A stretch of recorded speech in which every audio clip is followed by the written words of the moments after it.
Hi സുഹൃത്തുക്കളെ, നമ്മളിത് മൂവാറ്റുപുഴ കല്ലൂർക്കാട് റൂട്ടിൽ ഹൈവേയുടെ സൈഡിൽ ഒരു ചേട്ടൻ നടത്തുന്ന നാടൻ പലവർഗ സെയിൽ സർവീസ്. സാധനം എടുത്തതിന് ശേഷം പണം ഗൂഗിൾ പേ വഴിയോ ക്യാഷ് ബോക്സിലോ നിക്ഷേപിക്കാവുന്നതാണ്.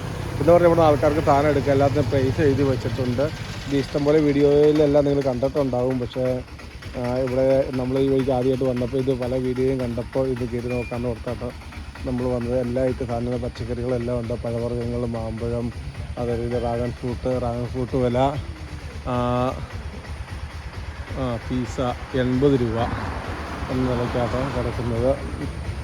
എല്ലാം ഇതുകൊണ്ട് എന്ന് പറയുക വാഴച്ചുണ്ട്, കാച്ചിൽ, അതിൽ ചേമ്പ്, ചക്ക, വരിക്കച്ചക്ക 200 രൂപ. അത് ഏകദേശം ഒരു 10-15 കിലോ ഉണ്ടെന്ന് തോന്നുന്നു കേട്ടോ. ഇതാണ് സംഭവം. അപ്പോൾ എന്താണേലും നമ്മളെന്തെങ്കിലും സാധനം എടുക്കണ്ടോ?